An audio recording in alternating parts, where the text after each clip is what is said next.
Hello everyone and welcome to Jesse's Drone Adventures. Got a pretty cool episode for you guys today because today we're going to be doing some good old-fashioned drone exploring. We're going to start by exploring this canyon that you see behind me here, and throughout the video I'm just going to send the drone into those hard to reach places, up the hills, down into the canyons and valleys, and maybe toward the end of the video we'll do a little bit of hiking because there's a couple places that really caught my eye as we were making our way up here. So let's get going.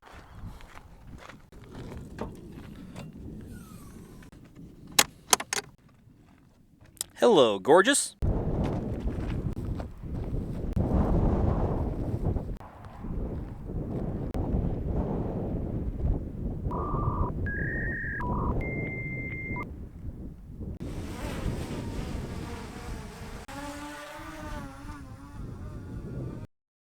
If you're wondering why I chose to explore this canyon in particular, here's my story.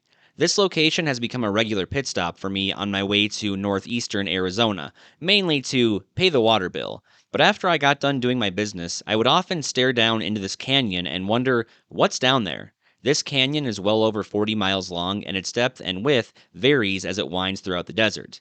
It also reminded me of another famous canyon not too far from here, and no, it's not the Grand Canyon. This one is called Canyon Diablo.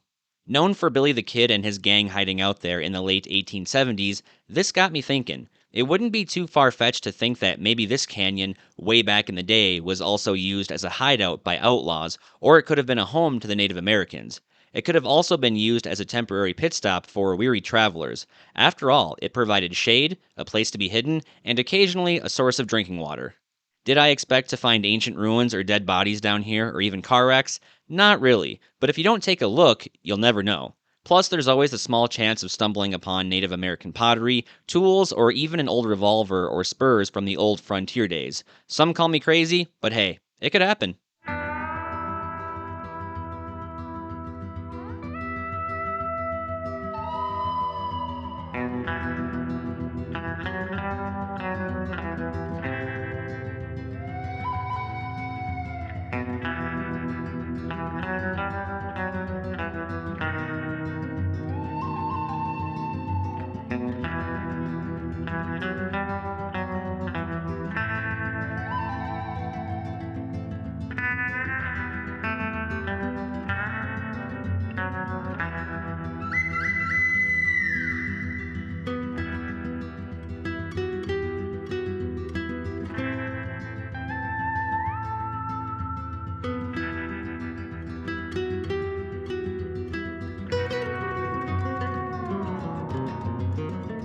Canyons like this are also prime rattlesnake territory. Does it mean that you're going to find one? No, but there's always a chance. All of these little holes, crevices, and shallow caves are the perfect environment for them.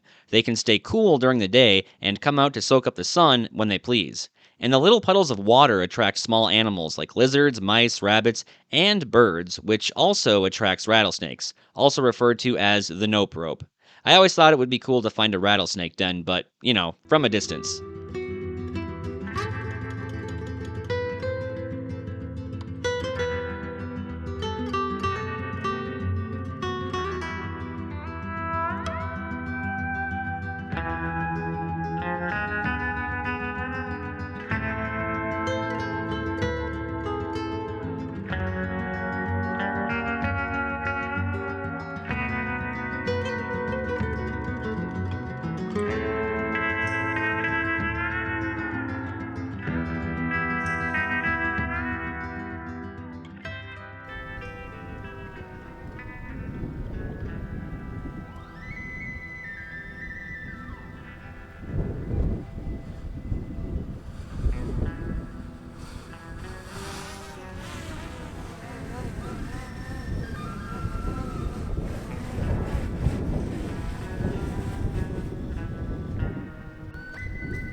Well, that was a fun little roadside exploration. Did we uncover anything groundbreaking? Absolutely not. But you know what? Sometimes that happens, and at least I can check this place off the list. And sometimes that happens. You drive out into the desert, you fly your drone for a couple hours, and you find absolutely nothing. And then you come out again the next day, you do the exact same thing, and you find absolutely nothing. But sometimes you come out to the desert, you fly your drone in the right place, and sometimes you make the most incredible discoveries. But for now, we're gonna head further back into the Payson, Arizona area. There's a couple places I want to check out back there and see what we find. This is another one of those fun desert drives, unless of course you're in the car with your in-laws that keep nagging you to slow down and repeatedly ask how far till the next bathroom stop, even though you've already said 3 times about 20 minutes to a half hour, and then it's usually followed up by your wife asking if you're hungry, and we all know how that goes. Anyways, we are currently on Highway 87 between Payson and Winslow, Arizona, and what makes this drive so fun is within a matter of, I'd say, 10 to 15 minutes, you go from flat, arid desert to the cool temps in the ponderosa pine trees. It's generally about 20 degrees cooler up here than it is down in the valley. We just made the turnoff to Blue Ridge Reservoir, and this is a place that I've wanted to come out for quite some time, but I've just never been out here, until now. And supposedly we can drive around the reservoir, and I've read, it's a little bumpy out here, I've read conflicting articles online, some saying that you can't drive all the way out to the dam, while others said you can, it just depends on the time of the year. And then another article that I found said the road is blocked off, like the last mile, so you can park and walk the rest of the way. I don't know what to believe, but I guess we'll find out when we get there. To anyone that sees this video and feels inspired to come on out here, as you should, because it's absolutely gorgeous and a great way to beat the summer heat, just know that you do not need a 4x4 or high clearance vehicle to come on out here, although it does help and it will speed up your travel time. I made it out here just fine in my lovely Hyundai Accent, but I did have to take it slow because at times it was very, very bumpy. Now you know.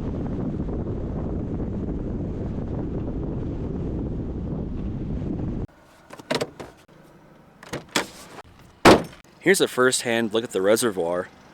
Look at all that non-water. You can see all the grass growing in on the sides there. I think I might get my drone out right here and just kind of fly it down there just to see what this area looks like. And then after flying the drone here, we'll continue on down the road until we can make it to the dam.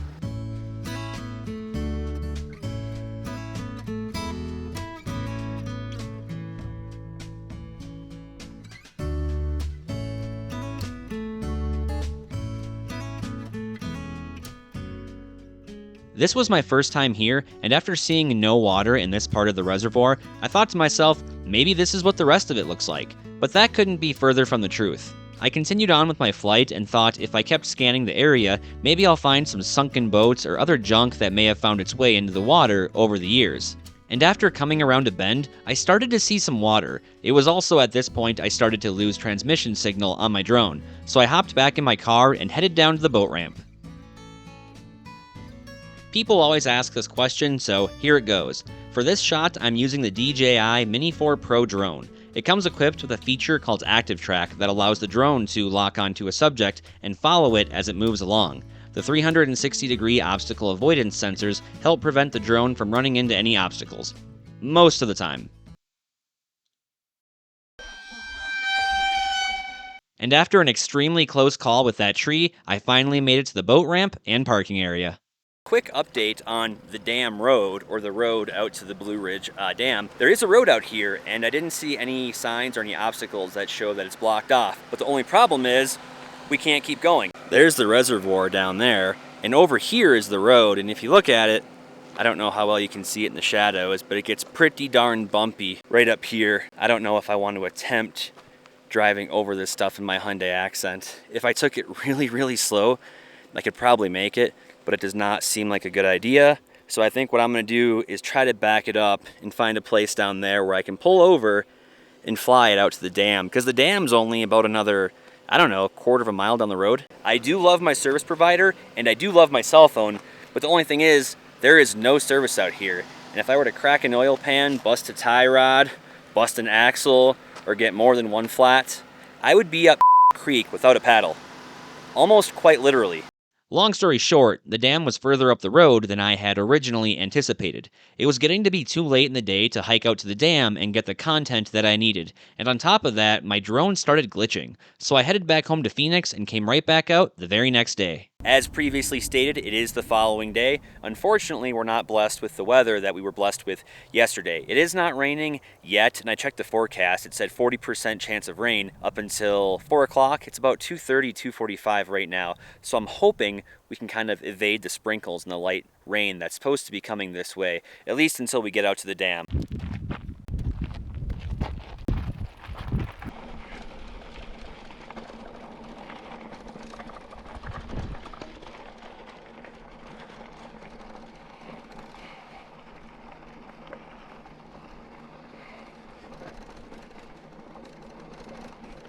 After biking on this road for only a few minutes, I am very thankful that I did not try to pursue it in my car the previous day. There is no way I could have made it out here without significant damage to the undercarriage. Wise decision made.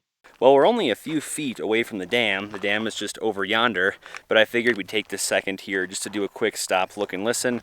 There's not a whole lot of people out here today, but I have been told that black bears do like to make an appearance out here every once in a while. So I do have my bear spray. We're just gonna scan the area, listen, look, and just be very aware of our surroundings.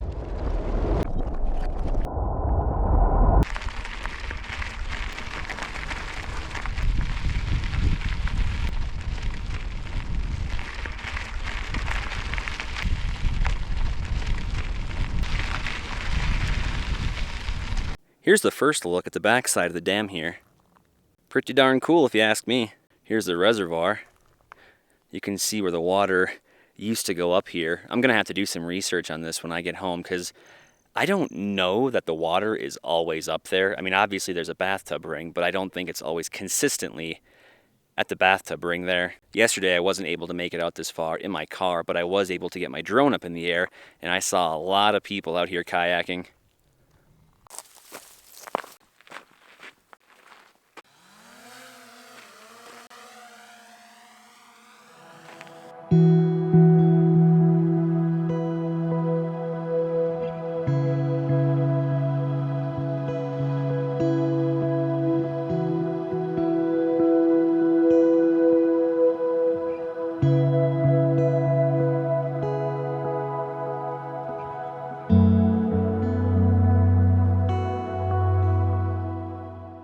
According to the sign located in the parking lot, Blue Ridge Dam was built by Phelps Dodge Corporation in 1963. This dam is a barrel arch structure. The graceful design allows for minimum thickness while retaining tremendous strength. The impounded water is produced by the surrounding National Forest lands. It is pumped over the Mogollon Rim into the East Verde River as repayments to the Salt River Water Users Association for water borrowed from them for use at the copper mines at Morenci, Arizona. A few fun facts about the dam. It is 160 feet high, 500 feet long, 14 feet thick at the base, and 6 feet thick at the top.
I decided to take a quick 15-20 minute break and have some lunch, and after I did that, I got my drone up in the air again, and when I was flying it over the reservoir, I saw that all the kayakers, paddleboarders, and canoers were making their way back in. Now the forecast said light rain sprinkles until 4 p.m., but the thing about the Mogollon Rim, even though it said no thunderstorms for this area, the weather up here can change just like that. I won't have enough time tonight to check out the areas that I wanted to explore, but that's okay. I'm gonna shack up at a hotel here in the Payson area, and stay tuned, and we'll see you guys in the morning. After shacking up at a motel in Payson, Arizona, where the window view was that of an employee smoking Marlboro Reds and having a very heated conversation with someone on her phone, who I can only assume was either her boyfriend or husband. Probably not for much longer, though. Anyways, as I started to make my climb back up the Mogollon Rim, which is a phenomenal drive if you ever get the chance to take it, I decided to pull in at a viewing area to explore some of the ridges with my drone, and take a closer look at a very suspicious object I detected on my drone back in February. Right now, we are just beneath the Mogollon Rim, and we are going to do an update on a rather interesting find that I came across a few months back. I flew my drone up there around that outcropping of rocks, and I found something that really stuck out to me. Some people were saying it could be treasure, it could be a geocache, or maybe somebody found some gold. I highly doubt the gold part, but I want to go back up there with my drone and see if what's up there is still up there.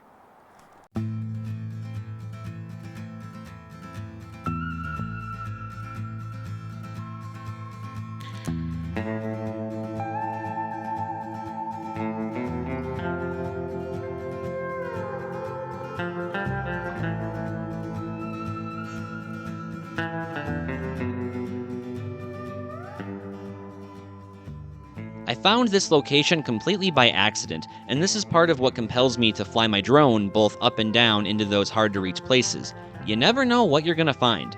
Now, this was a few hundred feet up the Mogollon Rim, and just like yourself, I have many questions. Something is going on up here. What it is, I have no idea. I've thought about hiking to it, but something tells me I don't want to go crawling around something like this by myself. Heck, even if I had people with me, I'm not so sure it's a good idea. Whatever's going on up here, it wouldn't surprise me if who was ever conducting these operations has trail cameras mounted around the site. And when I was last up here in February, there was only one Rubbermaid container, and now there's two. What is it you think they're digging for?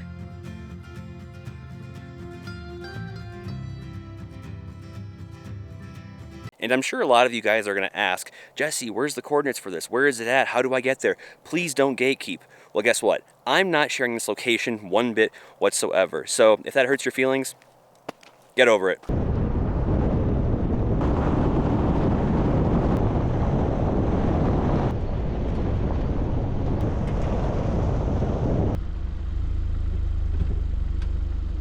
Well, we finally made it to the trailhead of where these pictographs are, somewhere up in these rocks. From what I was reading, they aren't super easy to find, and there aren't any exact coordinates of where they are. And I guess there's some ancient ruins, or what's left of them, from the structures that they built way back in the day. I don't know how long it's going to take until we can find them. The weather's been extremely wishy-washy, sprinkling on and off, and we'll probably hear some rumblings in the distance, but let's get going.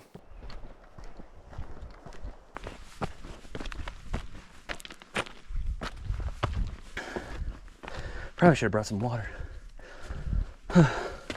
This looks like a fun little trek. This area was looking awfully suspicious. So I had to come check it out. Doesn't look like there's any pictographs back here. But it looks like something's been using this as a nest. I'm out of breath. Something's been gathering sticks, brush, weeds, you name it. Pretty close to the top here. From what I was reading, I guess there's many more ruins and pictographs on these rock faces at the top of this little valley here.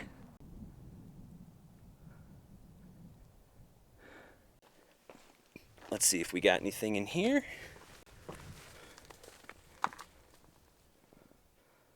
Doesn't look like it.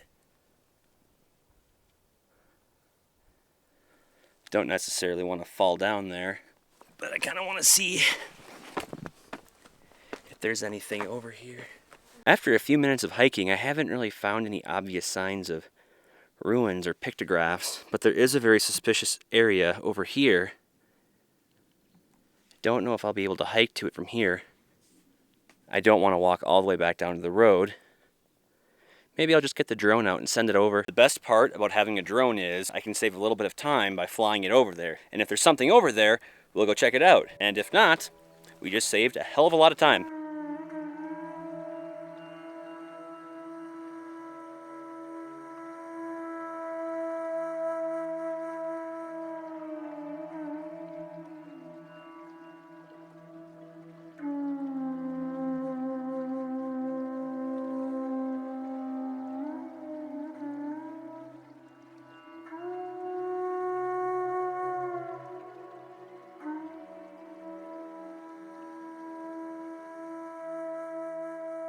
As interesting as I thought this overhang was, I didn't find anything.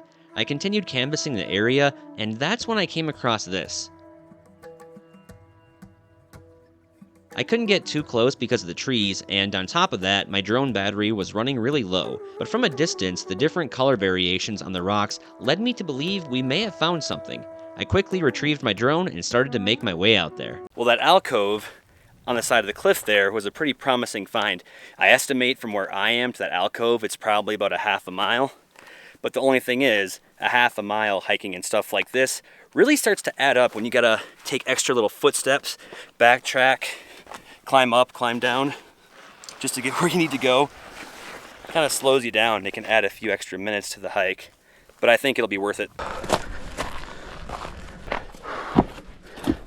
Definitely one of the more strenuous and technical hikes that I've done in a few weeks. I haven't been logging too many hiking miles, but I've been putting on the mountain biking miles. Not exactly the same thing though.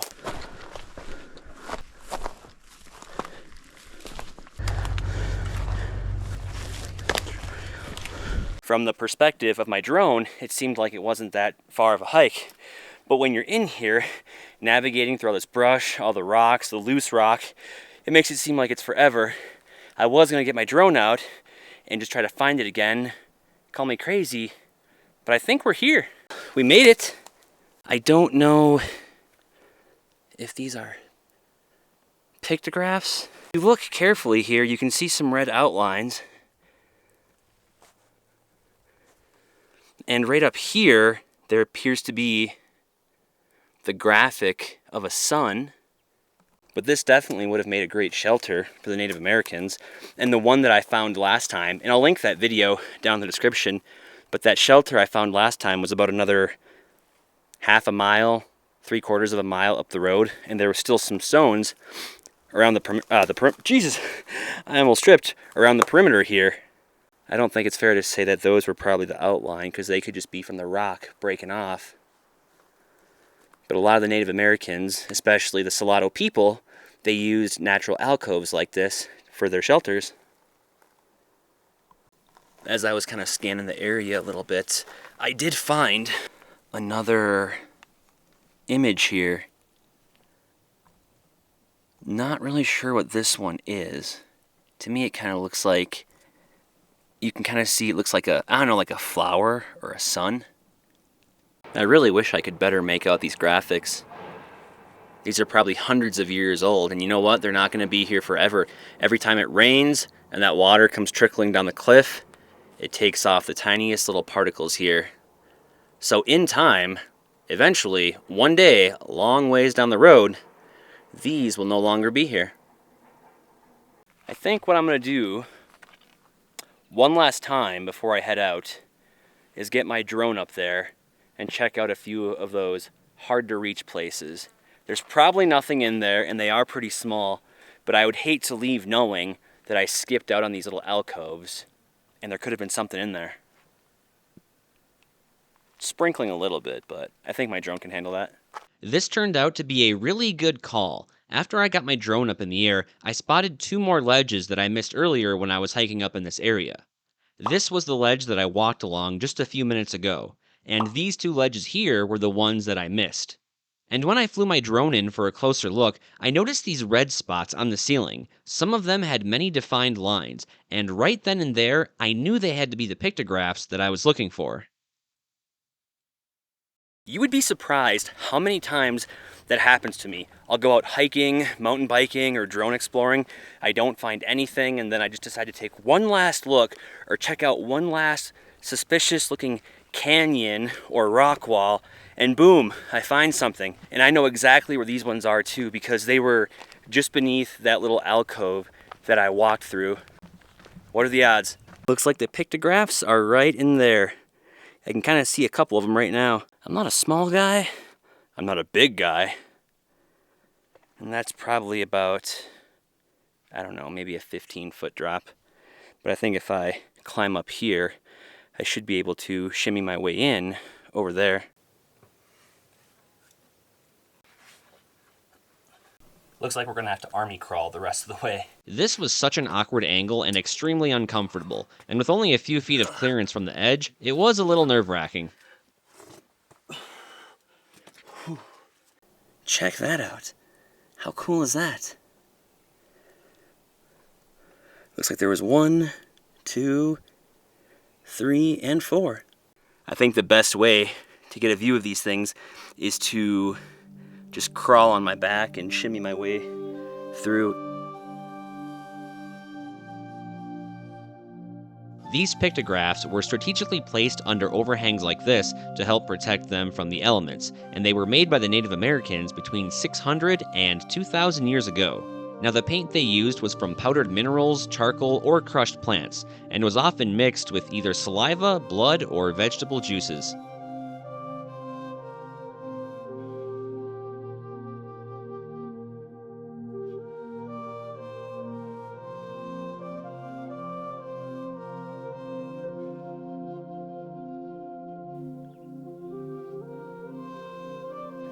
I'm gonna do my best to get this one. If you look at this set right here, it almost looks like, and this is just my interpretation, but to me, this looks like a representation of the people that lived here.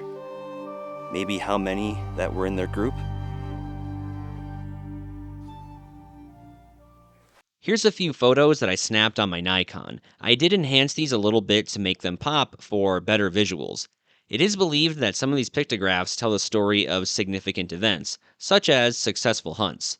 Archaeologists also believe that some of these pictographs serve as calendars for the Mogollon Indians who lived here a long time ago. From what I could make out on one of the interpretive signs there, as it was heavily weathered, it stated that many pictographs have been identified by Native Americans as representing sacred beings or ceremonies.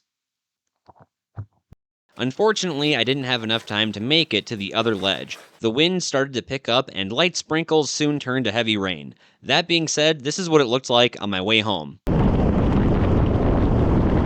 As you can see, I didn't want to risk slipping on the ledge and busting open my melon, so we're going to have to save that one for another day. Special thank you to this week's PayPal contributors, and if you do want to continue watching desert exploration videos like this, click the playlist in the upper left-hand corner.